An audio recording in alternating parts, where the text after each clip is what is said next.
नमस्कार प्यारे साथियों, स्वागत है आपका प्यारा सा आपके अपने YouTube चैनल पर। दोस्तों, मैं जयंत सर और आज हम लोग पढ़ने वाले हैं क्लास 12th के हिंदी को। तो दोस्तों, आपका जो हिंदी है उसका नाम है दिगंत भाग 2 और आज हम लोग जो है बहुत ही शानदार तरीके से क्लास 12th के हिंदी का जो पहला अध्याय है बातचीत, जिसका लेखक स्वयं बालकृष्ण भट्ट साहब हैं, इसमें जो भी महत्वपूर्ण वस्तुनिष्ठ प्रश्न है उसको आज हम लोग बहुत ही शानदार तरीके से पढ़ने वाले हैं, जो आपके आने वाले बोर्ड की परीक्षा के लिए बहुत ही ज़्यादा महत्वपूर्ण होने वाला है।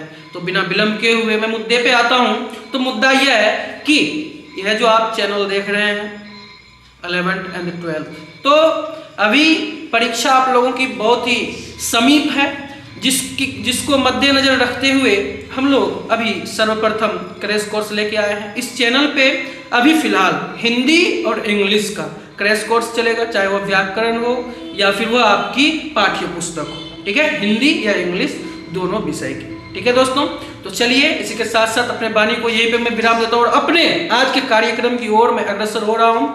और आगे बढ़ते बढ़ते मैं आप लोगों को जानकारी दे देना चाहता हूं कि आज हम लोग पढ़ने वाले हैं बातचीत अध्याय को।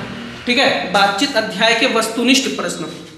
बातचीत अध्याय, दोस्तों बातचीत अध्याय के जो लेखक है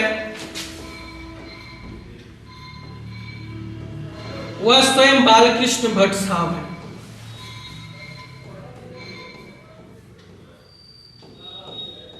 बालकृष्ण भट्ट साहब लेखक है किस अध्याय के?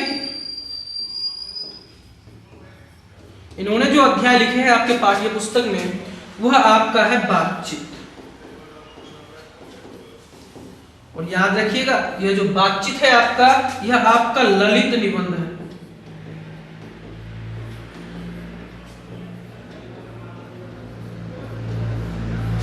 ठीक है साथियों, इसी के साथ आगे बढ़े। चलिए एक एक वस्तुनिष्ठ प्रश्न को देखेंगे। 20-25 वस्तुनिष्ठ प्रश्न आपके सामने है और जो कि बहुत मर्तबा एग्जाम में पूछा हुआ है। ठीक है, चलिए आगे बढ़ते हैं, देखते हैं पहला प्रश्न क्या हम लोगों के पास। चलिए पहला प्रश्न है कि दमयंती स्वयंवर किस लेखक की रचना है। आपके पास 4 विकल्प है, 4 विकल्प को ध्यान से देखिएगा, पढ़िएगा। अधिकतर परीक्षा में गलतियां क्या होती है कि आप क्वेश्चन तो पढ़ लेते हैं, साथ ही साथ आपका जो 4 विकल्प दिया हुआ रहता है उन 4 विकल्प को आप बहुत ही अस्थिरता से, धीरज से उस विकल्प को आप नहीं देखते हैं। आप एक एक विकल्प को देखिए। पहला विकल्प है चंद्रधर शर्मा गुलेरी, दूसरा है मलियक साहब, तीसरा है बालकृष्ण भट्ट और चौथा है भगत सिंह। दोस्तों, दमयंती स्वयंवर यह एक लेख है और इसको जो लिखने वाले जो है लेखक वह है बालकृष्ण भट्ट। ठीक है साथियों, समझ में आ रहा होगा। चलिए आगे बढ़ते हैं, इसी के साथ साथ देखते हैं अगला प्रश्न क्या है हम लोगों के पास। चलिए दूसरा प्रश्न आपके सामने प्रस्तुत है। प्रश्न प्यारा है, कह रहा है कि बातचीत शीर्षक निबंध के निबंधकार कौन है। अब यहां से दो सवाल कैसे, मैं आपको अभी बताता हूं। सवाल कह रहा है कि बातचीत शीर्षक निबंध, बातचीत तो एक शीर्षक है, ठीक है, और साथ ही साथ बातचीत यह जो अध्याय है, यहां से क्या पता चला कि यह अध्याय एक निबंध है। यह अध्याय क्या है? निबंध है। अब आप बताइए कि बातचीत शीर्षक निबंध के निबंधकार कौन है, अर्थात बातचीत अध्याय को लिखने वाले लेखक का नाम क्या है। अभी कुछ देर पहले ही हम लोग जान चुके हैं कि उनको लिखे हैं बालकृष्ण भट्ट साहब। कौन लिखे हैं? बालकृष्ण भट्ट साहब है। आपका विकल्प नंबर सी यहाँ पे सही हो जाएगा। ठीक है, समझ में आ रहा होगा, दिखाई भी दे रहा होगा आप लोगों को। चलिए इसी के साथ साथ मैं आगे बढ़ता हूं। आगे क्या प्रश्न है इस चीज को मैं आपके सामने प्रत्यक्ष करता हूं। चलिए तीसरा प्रश्न है। प्रश्न बहुत ही प्यारा है, ध्यान से देखिएगा, आनंद आएगा आपको। कि प्रश्न कह रहा है कि बातचीत शीर्षक निबंध के निबंधकार कौन है। फिर से वही बात, फिर से वही प्रश्न है। ये तो वही दूसरा प्रश्न है। चलिए तीसरा प्रश्न किधर गया भाई। चलिए ये रहा मेरा तीसरा प्रश्न। चलिए तीसरा प्रश्न है, कह रहा है कि बालकृष्ण भट्ट किस काल के रचनाकार है। बालकृष्ण भट्ट लेखक है और यह लेखक किस काल के रचनाकार है? आपके पास 4 विकल्प है और 4 काल दिया हुआ है। पहला आदिकाल, दूसरा भक्ति काल, तीसरा रीति काल और चौथा आधुनिक काल। ठीक है, तो आपको बताना है, समय लीजिए आप। और इसके साथ साथ मैं आपको बता दूं कि बालकृष्ण भट्ट जो है किस काल के रचनाकार है? तो वह आधुनिक काल के रचनाकार है। किस काल के रचनाकार हैं? आधुनिक काल के रचनाकार। मैं एक जानकारी आपको भी दे देना चाहूंगा कि जैसे जैसे हम लोग आगे बढ़ेंगे, पहले तो वस्तुनिष्ठ प्रश्न करेंगे, उसके बाद लघु उत्तरीय प्रश्न करेंगे, उसके बाद दीर्घ उत्तरीय प्रश्न करेंगे। ठीक है, बहुत ही अधिकतर विद्यार्थियों को संकट यह आता है कि सर व्याख्या कैसे करें, भाव अर्थ कैसे निकालें, ठीक है, आशय कैसे स्पष्ट करें। तो A to Z पर मैं बात करूंगा, चर्चा करूंगा, उस पर भी मैं वीडियो डालूंगा, आप लगातार बने रहिएगा अंत तक। ठीक है, चलिए, तो बालकृष्ण भट्ट किस काल के रचनाकार हैं? तो बालकृष्ण भट्ट आधुनिक काल के रचनाकार हैं। आगे बढ़ते हैं, चलिए साथियों, चौथा प्रश्न ये रहा आपके सामने प्रस्तुत है, विकल्प के साथ। प्रश्न कह रहा है कि बातचीत साहित्य की कौन सी विधा है? अर्थात यह जो बातचीत है आपका अध्याय, यह अध्याय के बारे में मैं आपको पहले ही बता चुका हूं। यह जो आपका अध्याय है यह आपका ललित निबंध से है। ठीक है, तो बातचीत साहित्य की कौन सी विधा है? यह तो नहीं उपन्यास है, नहीं कहानी है, नहीं नाटक है, तो यह एक निबंध है। और यहां पर निबंध के जगह पर अगर आपको और एक विकल्प दे दे, एक को हटा करके, नाटक को हटा करके ललित निबंध, तो आप बिल्कुल आंख बंद करके ललित निबंध पे टिक लगाइएगा। स्पष्ट है? बिल्कुल स्पष्ट है। इस चीज को ध्यान दीजिएगा, बहुत महत्वपूर्ण है, कई मर्तबा एग्जाम में पूछ चुका है। आशा करूंगा आपको समझ में आ रहा होगा। एक एक वस्तुनिष्ठ प्रश्न, इसी के साथ आगे बढ़ता हूं, आगे देखता हूं कि अगला प्रश्न हम लोगों के पास है क्या। चलिए, पांचवा प्रश्न आपके स्क्रीन पे ये रहा। पांचवा प्रश्न है, प्रश्न यह कह रहा है कि बातचीत शीर्षक निबंध के अनुसार रस का समुद्र किनकी बातचीत में उमड़ा चला आता है? तो यहां से समझने वाली बात यह है कि जब आप बातचीत करते हैं, जब आप अपने से छोटे उम्र के बच्चों से बात करते हैं तो आपको उतना रस नहीं मिलता है, और आप अपने से बड़े उम्र के भी इंसान से, भाई से, बहन से, किसी से भी आप बात करें तो आपको उतना मजा आने वाला है नहीं। लेकिन जब आप अपने ही एज के किसी इंसान से, किसी आगे वाले आदमी से आप बात करते हैं सेम एज के, तो आपको लगता है कि बातचीत करने में जो आनंद है वह दुनिया के किसी कोने में है ही नहीं। यार साथियों, तो आपको यहाँ पे 4 विकल्प है। कह रहा है 2 हम सहेलियों की बातचीत में, दूसरा विकल्प है 2 पुरुषों की बातचीत में, तीसरा विकल्प है 2 बच्चों की बातचीत में, और चौथा विकल्प है 2 मूर्खों की बातचीत में। मूर्ख तो मूर्ख ही होता है, इससे सलाह नहीं लेनी है। 2 बच्चों की बातचीत में, 2 पुरुषों की बातचीत में नहीं। अर्थात जब भी हम लोग बातचीत करेंगे और इसमें जो हम लोगों को आनंद आने वाला है, तो हम सहेलियों की बातचीत में सबसे ज्यादा आनंद आता है। अर्थात रस का समुद्र उन्हीं के बातों में उमड़ता हुआ चला आता है। कभी अपने साथियों से, कभी अपने मित्रों से बात करके देखिए, आपको अलग ही प्रकार का आनंद आने वाला है, बशर्ते आपका बात मुद्दे पे होना चाहिए। ठीक है, चलिए प्यारे साथियों आगे बढ़ते हैं।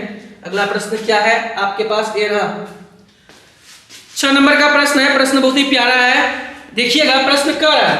बालकृष्ण भट्ट की रचना निम्न में से कौन है?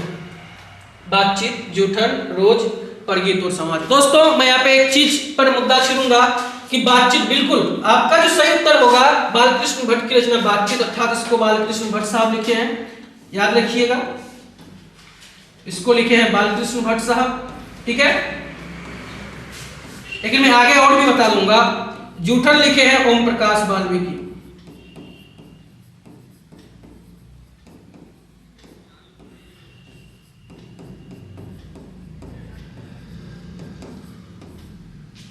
ओम प्रकाश वाल्मीकि। रोज लिखे हैं अज्ञेय साहब, और परगीत और समाज जो लिखे हैं वह लिखे हैं नामवर सिंह। ठीक है, तो यहां से आप लोगों का बल्कि 3 प्रश्न और तैयार हो गया उत्तर के साथ कि जूठन शीर्षक का रचनाकार कौन है? ओम प्रकाश वाल्मीकि साहब। रोज के कौन है? तो सच्चिदानंद हीरानंद वात्स्यायन अज्ञेय साहब। और परहित और समाज के कौन है? तो नामवर सिंह है। ठीक है, एक प्रश्न से 4 प्रश्न आपको मैं बना के दिया, इसी प्रकार से सोचिएगा, आगे बढ़िएगा, बहुत आगे जाइएगा। आगे बढ़ते हैं, देखते हैं अगला प्रश्न क्या है हम लोगों के पास। चलिए 7 नंबर का प्रश्न है। प्रश्न बहुत ही प्यारा है, ध्यान से देखिएगा, समझिएगा, सुनिएगा। देखिए प्रश्न है कि बालकृष्ण भट्ट किस युग के रचनाकार हैं? बालकृष्ण भट्ट किस युग के रचनाकार हैं? कुछ समय पहले हम लोगों ने पढ़ा कि बालकृष्ण भट्ट किस काल के रचनाकार हैं। तो अब दूसरा प्रश्न क्या आया है कि बालकृष्ण भट्ट किस युग के रचनाकार हैं? प्यारे साथियों, बालकृष्ण भट्ट भारतेंदु युग के रचनाकार है, इस चीज को नहीं भूलिएगा, बहुत ही महत्वपूर्ण है। क्लियर है? आगे बढ़े, इसी के साथ साथ देखते हैं आगे प्रश्न क्या है हम लोगों के पास। चलिए 8 नंबर का प्रश्न है। प्रश्न को देखिए, समझिए क्या कह रहा है कि बालकृष्ण भट्ट के पिता का क्या नाम था। प्यारे साथियों, इसके साथ मैं और एक जबरदस्त चीज बताऊंगा। बालकृष्ण भट्ट के पिताजी का नाम बेनी प्रसाद भट्ट थे। बेनी प्रसाद भट्ट बालकृष्ण भट्ट के पिताजी थे, और यह पेशे से क्या थे? पेशे से यह व्यापारी थे। इस चीज को याद रखिएगा, यह भी प्रश्न पूछता है कभी कभी कि बताइए बालकृष्ण भट्ट के पिताजी पेशे से क्या थे? तो पेशे से क्या थे? वह व्यापारी थे, इस चीज को नहीं भूलिएगा। आगे बढ़े, चलिए आगे बढ़ते हैं। चलिए 9 नंबर प्रश्न, ध्यान दीजिएगा। चाहे आप किसी भी संकाय से हो, चाहे आप आर्ट्स हो, चाहे आप साइंस हो, चाहे आप कॉमर्स हो, किसी से भी आप हो, आपका जो हिंदी है वही पूछेगा जो मैं पढ़ाऊंगा, अर्थात जो आप पढ़ेंगे, जो आप इस चैनल के माध्यम से पढ़ेंगे, उसी में से आपको पूछा जाएगा, ना कि बाहर से। ठीक है साथियों, तो बालकृष्ण भट्ट का जन्म हुआ था 23 जून 1844 ईस्वी। याद रखिएगा, बालकृष्ण भट्ट का जन्म कब हुआ था? 23 जून 1844 ईस्वी को बालकृष्ण भट्ट का जन्म हुआ था। चलिए समझ गए, आगे बढ़े। बिल्कुल, देखिए 10 नंबर प्रश्न है। प्रश्न बहुत ही प्यारा है, समझिएगा। प्रश्न कह रहा है कि भट्ट जी ने हिंदी प्रदीप मासिक पत्रिका को कितने वर्षों तक चलाया था? प्यारे साथियों, फिर इस प्रश्न से 2 प्रश्न कैसे मैं निकाल के देता हूं। भट्ट जी ने हिंदी प्रदीप नामक मासिक पत्रिका कब कितने वर्षों तक चलाया था? तो इसको चलाया था 33 वर्षों तक। कितने वर्षों तक चलाया था? 33 वर्षों तक चलाया था। लेकिन आपको दूसरा प्रश्न यह कर दे कि बताइए हिंदी प्रदीप नामक मासिक पत्रिका का संपादक कौन है? तब क्या कहिएगा? बालकृष्ण भट्ट तो कहिएगा ना, बिल्कुल कहिएगा। तो एक प्रश्न से 2 प्रश्न कैसे निकालते हैं, सीखिए, जानिए। ठीक है, तो हिंदी प्रदीप मासिक पत्रिका के लेखक कौन है, अर्थात उसका संपादक कौन है? भट्ट जी, अर्थात बालकृष्ण भट्ट।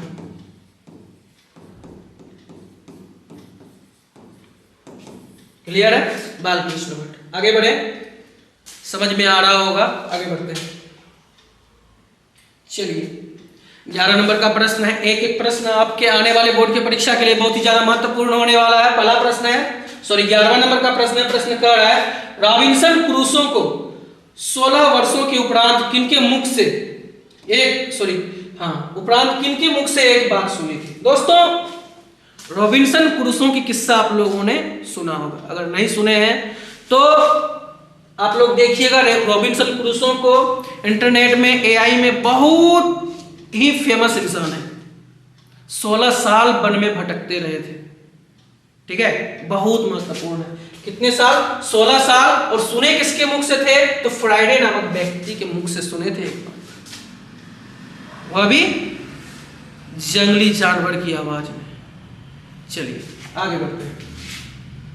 यहां पर और एक प्रश्न है। प्रश्न क्या करे कि रॉबिन्सन क्रूसो 16 वर्षों तक। अब आपको अगर कोई कहे कि बताइए रॉबिन्सन क्रूसो कितने वर्ष तक भटकते रहे, तो एक प्रश्न है, इसका उत्तर है फिर 16 वर्षों तक। समझ में आ रहा होगा? बिल्कुल, आगे बढ़ते हैं। चलिए 12वां नंबर प्रश्न है। प्रश्न कह रहा है किनके न होने से सृष्टि गूंगी प्रतीत होती है। अब किनके न होने से सृष्टि गूंगी प्रतीत होती है? अब आप ही कहिए, जब आप नहीं बोलिएगा तो दूसरे को कैसे समझाइएगा? आप अभिव्यक्ति प्रकट कैसे कीजिएगा? जब आपके पास श्रवण शक्ति होंगे आप सुन सकते हैं, लेकिन जब आपके पास वाक शक्ति नहीं होगी तो आप बोल नहीं पाइएगा और दूसरा आपको समझ भी नहीं पाएगा। अर्थात इसका जो सही उत्तर होगा वो आपका क्या होगा? वाक शक्ति होगा। क्या होगा? वाक शक्ति, जो ईश्वर ने हमें बहुत ही अच्छी शक्ति दी है, बोलने की शक्ति। ठीक है, यही बातचीत चैप्टर, बातचीत अध्याय भी हम लोग अभी पढ़ रहे हैं। इससे रिलेटेड बहुत अच्छी बात कही कि किसके न होने से, किनके न होने से सृष्टि गूंगी प्रतीत होती है, तो वाक शक्ति के न होने से सृष्टि गूंगी प्रतीत होती है। क्लियर है? आगे बढ़े। बिल्कुल। चलिए अगला प्रश्न है 13वां नंबर प्रश्न कह रहा है, बहुत ही प्यारा है कि बातचीत शीर्षक निबंध के अनुसार जो कुछ मवाद या धुआं जमा रहता है वह भाप बनकर निकल पड़ता है। कैसे? विकल्प को पढ़िएगा। बहस के जरिए, झगड़ा के जरिए, बातचीत के जरिए या फिर हंसने के जरिए। दोस्तों बहुत ही प्यारा है यह जो लाइन लिया गया है आपका, बहुत ही सोच समझ करके लिया गया है। जब आप पाठ्य पुस्तक पढ़ रहे थे तो उसमें एक एक लाइन को, जब आप पढ़ते हैं तो एक एक लाइन को ध्यान दीजिए। उसी में से लिया गया है कि बातचीत शीर्षक निबंध के अनुसार जो कुछ मवाद या धुआं जमा रहता है वह भाप बनकर निकल पड़ता है बातचीत के जरिए। बातचीत के जरिए निकल पड़ता है। फिर साथियों आशा करूंगा कि आप लोगों को बहुत ही अच्छे तरीके से समझ में आ रहा होगा। इसके साथ साथ आगे बढ़ते हैं, देखते हैं अगला प्रश्न क्या है हम लोगों के पास। देखिए प्रश्न है, प्रश्न कर रहा है कि आर्ट ऑफ कन्वर्सेशन। दोस्तों पूछता है कि आर्ट ऑफ कन्वर्सेशन क्या है। दोस्तों आर्ट ऑफ कन्वर्सेशन एक बोलने की कला है जो यूरोप के लोगों में बहुत ही ज्यादा फेमस है। वही प्रश्न भी किया है कि आर्ट ऑफ कन्वर्सेशन कहाँ के लोगों में सर्वाधिक प्रचलित है, तो ये यूरोप के लोगों में बहुत ज्यादा प्रचलित है। इस चीज को नहीं भूलिएगा। और आर्ट ऑफ कन्वर्सेशन है क्या? तो एक बोलने की कला है। ठीक है, चलिए आगे बढ़ते हैं।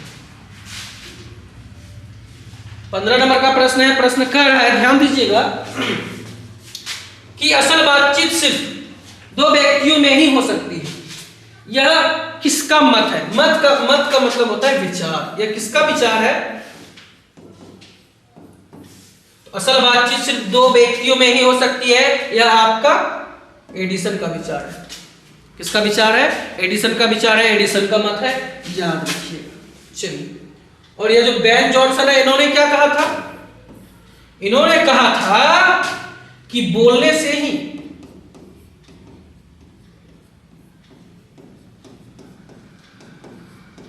मनुष्य के रूप का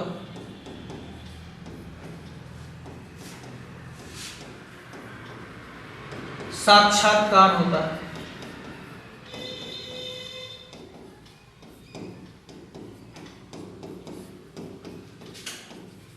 बोलने से ही मनुष्य के रूप का साक्षात्कार होता है, ये किसने कहा था? तो यह कहा था बेन जॉनसन। लेकिन इस प्रश्न का जो सही उत्तर होगा वह आपका होगा एडिसन। अर्थात असल बातचीत सिर्फ दो व्यक्तियों में हो सकती है, यह किसने कहा? तो यह कहा एडिसन। चलिए साथियों आगे बढ़ते हैं। आगे 16 नंबर का प्रश्न है, प्रश्न बहुत ही प्यारा है, ध्यान से देखिएगा। प्रश्न कह रहा है कि रॉबिन्सन क्रूसो को कब तक मनुष्यों का मुख देखने को नहीं मिला था? क्या मैं इससे पहले यह प्रश्न कराया? बिल्कुल कराया। कि कितने वर्षों तक? तो 16 वर्षों तक। उसमें प्रश्न क्या था कि रॉबिन्सन क्रूसो 16 वर्षों के उपरांत किनके मुख से एक बात सुनी थी? तो फ्राइडे के मुख से सुनी थी। तो कितने वर्षों के उपरांत? तो 16 वर्षों के उपरांत। तो मैं वह जो प्रश्न, यह प्रश्न जो अभी आपके स्क्रीन पे दिखाई दे रहा है आपको, इस प्रश्न के बारे में कुछ देर पहले ही बता चुका था। ठीक है, इसलिए एक एक चीज को ध्यान से देखिएगा। जो चीज वास्तविक में है वो वास्तविकता में आपके सामने प्रकट करता हूं। ठीक है ना? चलिए, तो 16 वर्षों तक, कितने वर्षों तक? 16 वर्षों तक वह वन में घूमे थे। और 16 वर्ष के बाद जब वह किसी के मुख से कोई बातचीत सुने थे तो उस व्यक्ति का नाम है फ्राइडे। वह अभी किस भाषा में? तो अभी जंगली भाषा में। चलिए आगे बढ़ते हैं। देखिए 17 नंबर का प्रश्न है। प्रश्न बहुत ही प्यारा है, ध्यान दीजिएगा। प्रश्न कह रहा है कि बातचीत से मन किस प्रकार का हो जाता है। आप ही बताइए, जब आप किसी व्यथा में रहते हैं, जब आप किसी दुविधा में रहते हैं, जो आपके मित्र हैं, जो आपके सहयोगी हैं, जो आपके सारथी होते हैं, जब आप उनसे कोई किसी भी प्रकार का बातचीत करते हैं, जब आपके मन में बोझिल कोई चीज आप पर आ जाता है बोझ बन के, तो वह चीज आप जब उससे बात करते हैं अपने चहीते इंसान से, तो आपको पता चलता है कि जो बातचीत करे इससे, इस इंसान से, सामने वाले इंसान से, आपका जो हितैषी होता है, आपका जो दोस्त होता है, जब आप उनसे बात करते तो मन क्या हो जाता है, बहुत ही हल्का और स्वच्छ हो जाता है। वही चीज है कि बातचीत से मन किस प्रकार का हो जाता है, हल्का और स्वच्छ हो जाता है। याद रखिए, मैं बार बार फिर और एक बार और दोहराना चाहूंगा कि आप जब भी विकल्प को देखें तो चारों विकल्प को बहुत ही धैर्य के साथ देखें कि किस विकल्प में क्या लिखा हुआ है। ठीक है, चलिए आगे बढ़ते हैं। देखिए अब बहुत ही प्यारा सवाल, अक्सर विद्यार्थी इस सवाल में फंसते हैं कि संयोगिता स्वयंवर किनकी रचना है।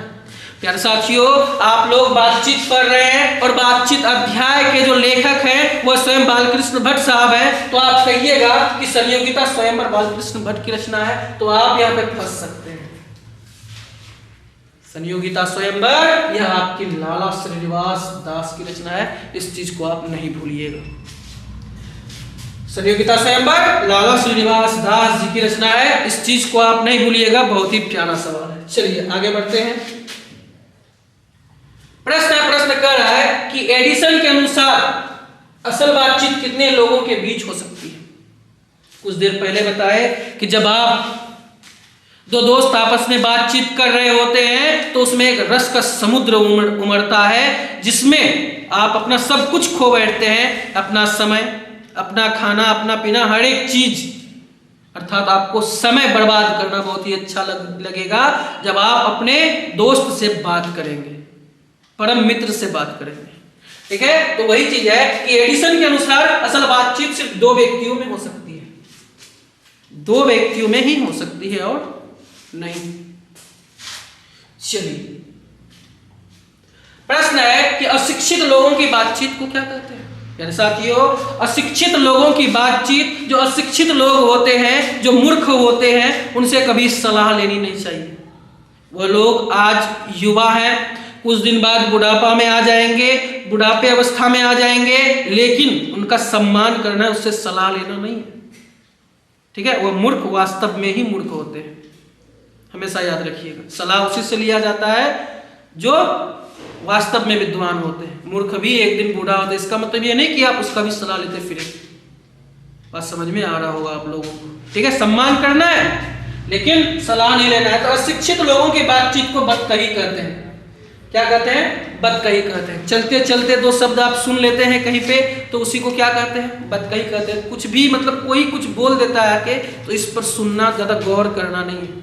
आपको जिस चीज से मतलब है उस चीज पर फोकस करते हुए आप आगे बढ़े, बहुत आगे जाइएगा। ठीक है प्यारे साथियों। तो प्यारे साथियों, आज हम लोगों का जो ऑब्जेक्टिव है यहीं तक था, और हम लोग फिर से मिलेंगे नेक्स्ट वीडियो में, और तब तक के लिए यहीं तक, और तब तक के लिए सभी साथियों को राधे राधे।